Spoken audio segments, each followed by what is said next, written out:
and welcome to MJ Central, and in today's video we're going to be doing a review on the Thriller 40 documentary. So without further ado, let's get started. That's right everybody, so recently I was able to see the premiere of the documentary, and I'm going to be giving my review on it, but I just want to say a couple things before we start. So the first thing I want to say is that this will essentially be a part 1, because obviously this documentary has not been seen worldwide yet. That will be in January. And this documentary actually wasn't completely finished. It was, I would say, at least like 80-90% done. But there were some things that they were going to add for when it airs in January. That's why I'm only doing part 1. Because I'm going to try to do like no spoilers at all. Just give you my thoughts on it. And then when the full documentary releases, I'll give a different review, better review, and actually go into a little bit more detail. And the second thing that I want to say is, I kind of hinted at it, when I was talking about the last part, that, I'm going to try to do no spoilers at all. But if there happens to be a spoiler, I apologize. So this is going to be a little bit of a warning that it may include spoilers. I'm going to try my best not to spoil anything. So now let's get started with the review. Everybody, I have to say, just for a quick starter, this documentary was amazing, I have to say. I know at the start there were some concerns about the director, Nelson George, and, I would have loved to see Spike Lee direct this, of course. I think Spike Lee did amazing with the Bad documentary and the Off the Wall documentary, and I would have loved to see him do this one. But, excuse me, but with Nelson George, I gotta say, he did absolutely amazing. He did a great job. He included himself talking in some scenes, but not much at all. Now, it's similar to the other ones. There was obviously a lot of special guests. There was Maxwell. It was great to see Maxwell. Obviously, he did the Lady in My Life performance at the very start of the film promotion. There was Brooke Shields. There was will.i.am. There was Usher. And it was just really amazing to see all those different people talk about Michael Jackson and the Thriller album and what the Thriller album meant to them. Another great guest was, the director of the Thriller and Black and White video, which is John Landis. And I'm going to say this right now, everybody. For when you watch it, John Landis makes this joke that was so funny. I didn't expect it coming, and man, was I laughing for, a couple minutes. And even today, I've seen the documentary over a week now, especially by the time that this video gets uploaded. And I saw it with my sister, I saw it with my family, and, man, my sister and I, we still talk about this joke. So I want to come back to this, when I do part 2 and I make a better review video and actually go into detail. And we're going to talk about that joke because, man, was it absolutely hilarious. Now, something that was kind of interesting with this documentary that wasn't like the other ones, how the other documentary, when they went through the tracks, they had to do track by track by track from beginning to the end. And this one I felt kind of jumped around a little bit. And, I mean, that was okay because, it wasn't a big deal, but it was just a different approach to the track list. And some songs, like I said, the documentary isn't finished yet, so we have to come back to it. But I do believe that they did skip some songs. But, like I said, it's not 100% finished yet. We saw, like, a rough draft. I don't want to call it a rough draft because it looked very completed. So I'm excited to know what they're going to add. In the documentary, they talked about some things that I didn't expect them to talk about. And could be a spoiler alert, so I'm just going to let you know. They talked about the E.T. storybook. I felt like that they might have talked about the E.T. storybook, but it's still kind of interesting to see them talk about it. And they did talk about, unfortunately, the, Michael incident when he caught his hair on fire.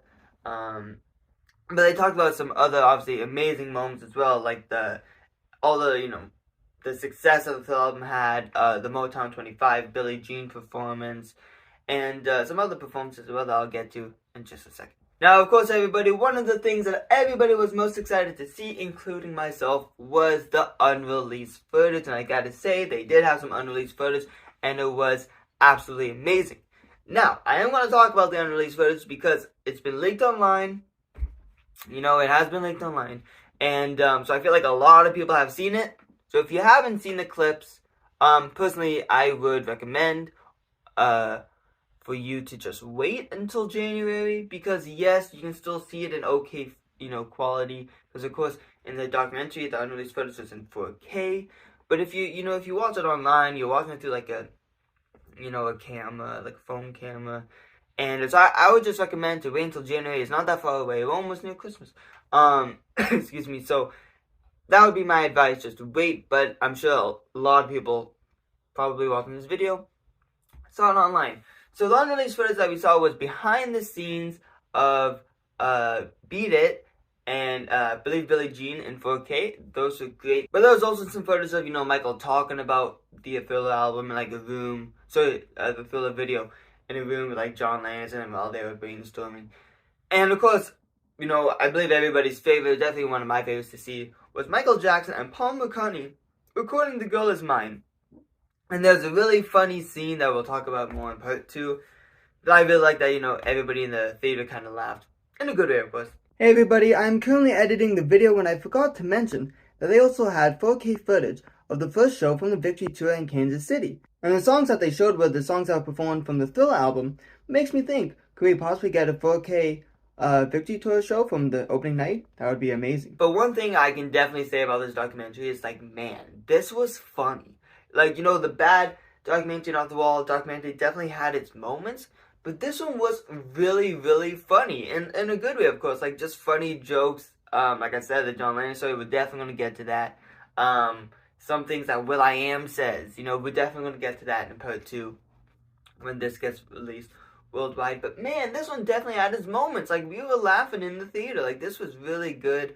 I know, like I said, there was some concerns about Nelson George, but I gotta say, he actually did do a fantastic job, and I can't wait to see it when it's released. I'm sure it'll be released on a TV station. My best guess is ABC in America, and I'm sure a lot of Canadians might be able to get that channel as well. That's my best guess about where, and then it's going to be on a streaming service. I don't know if it's going to be on Netflix, Hulu. I mean, this is it. It's on Netflix, so maybe they already have, that ties with Netflix.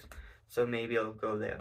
Excuse me. But this was, all in all, a great documentary. I'm very glad I got to see it. Now, when we went to the premiere, I did see that some people from around the world got like these popcorn buckets of Thriller 4 they could take home. We didn't get that. No, we just got a normal, it was cool because when we went to the theater, they gave us like a voucher so we could get a free popcorn, which was a large size, free drink, large size, and a candy, large candy as well. So that was actually a very good surprise because everything was free. So I thought for sure we were going to have to pay for the popcorn or something. But everything was free. I think the estate really went out on this.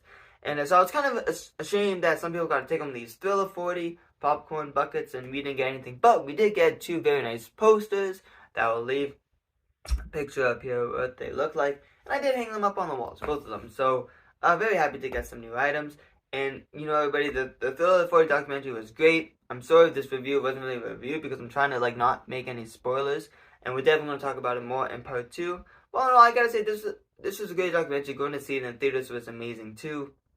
And I can't wait for it to be released worldwide. We'll talk about it a little bit more, dive into our favorite parts that way, because I really don't want to spoil anything. But it's a great documentary. And if you're on the fence about it, because of, the director or anything, let me tell you, it's a great documentary, and it does, do good for Thriller. And it's absolutely amazing. I hope you're excited for it, because it's really, really good. Alright, everybody, that's it for this video. Like, subscribe, hit that notification button so you won't miss out on any new videos. You can also follow MJ Central on TikTok at MJCentral1958. You can also follow MJ Central on Instagram, which is also at MJ Central1958. If you'd like, you can also vote for MJ Central and Michael Jackson Fan Awards. If you vote, I'll greatly appreciate it. I'll leave the link for that in the description below. Alright, everybody, that's it for this video, and I'll see y'all later. Peace.